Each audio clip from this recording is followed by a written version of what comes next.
Hi everyone, welcome back to my channel and welcome to a new episode of Birkin Bait. So I'm very excited to share a success story from the Asia Pacific region.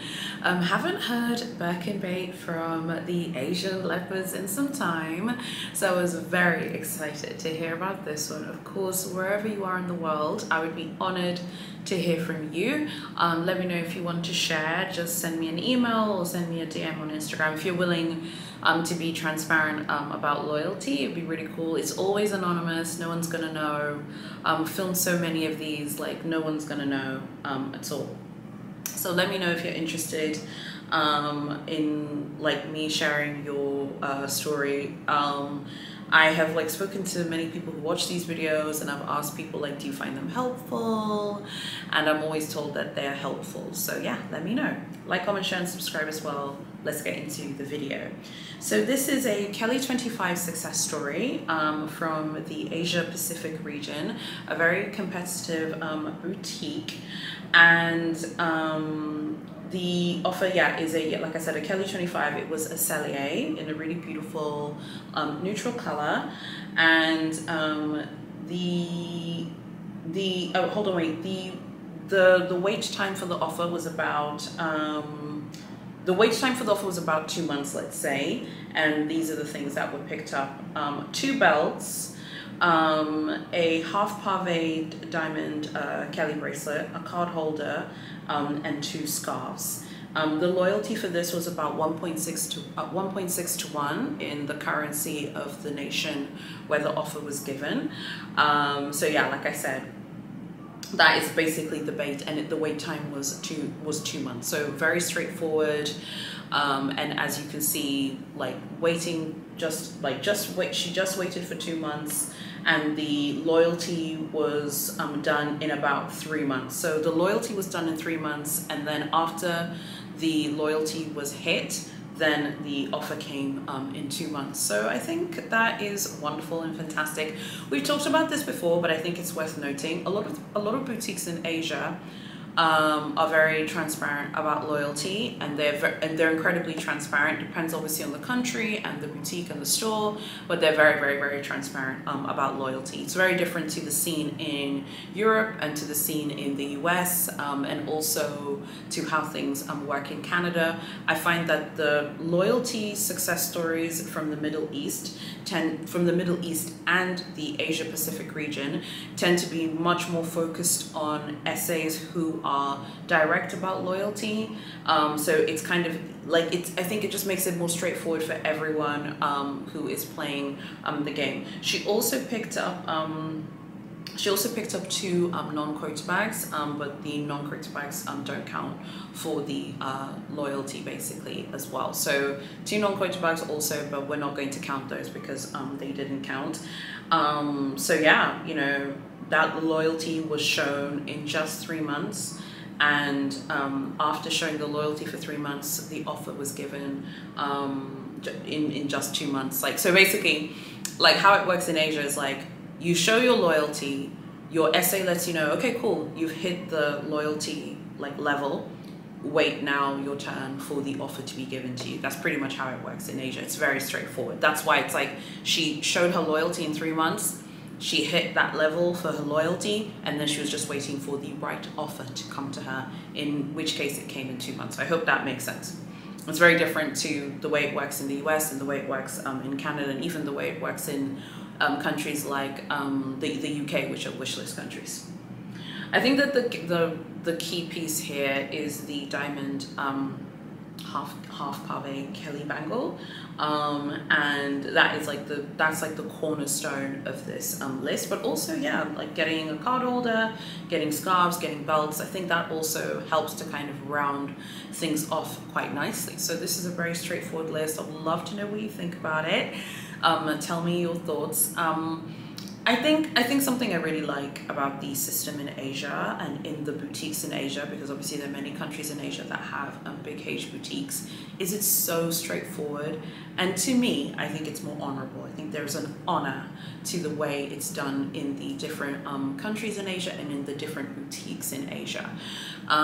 It's just super, super straightforward. Once you hit your loyalty, you know, your SA will let you know, and then you just wait your turn for the offer to be given to you. Versus, I feel like there's a kind of cloak and dagger vibe, I think, to how it works in the Western world, where sometimes someone doesn't know where they stand, they don't really know what's going on, they don't really know like, oh, what's going to happen, like when's it going to come through. Whereas in Asia, a lot of clients who shop in Asia say that it's very straightforward. And obviously there's certain countries that are super, super competitive.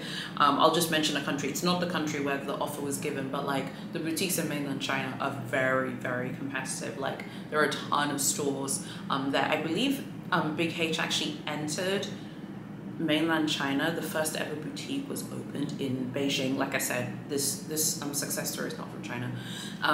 The first ever boutique for Big H in China was, I believe, the Beijing flagship, which I believe it was 1995, something like that. When it was like in the 90s, give or take. I don't want to say 1995 because I haven't double checked it online yet. Something like the 90s.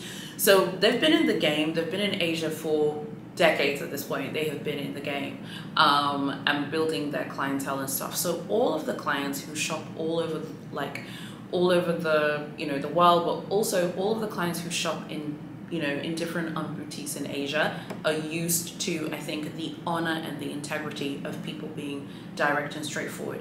She says that she gets on with her SA, she gets on well with her, they get on, which is also excellent as well, of course. I mean, I think at the end of the day, of course, the person needs to like you for sure, but we know that this brand is a massive brand because they are able to get people to be very loyal and to show that loyalty. So I think she did really, really well, and I'm very happy for her. I'm very grateful that she shared. I would love to know your thoughts on loyalty and the cultural differences in loyalty and the way loyalty is shown.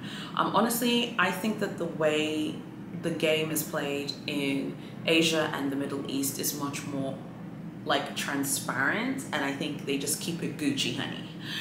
Versus the game playing going on in Paris and the game playing going on in the UK, in Canada, and the US as well.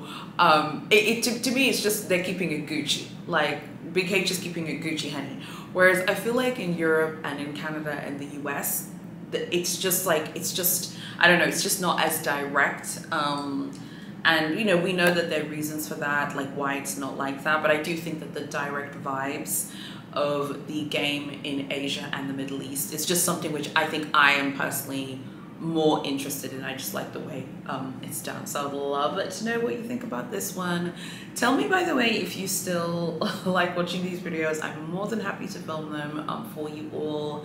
Let me know. I think you should go follow me on Instagram because I do post like periodically. Sometimes like I'll hear from people and sometimes I'll just post it on Insta stories before filming a video, like someone's success story.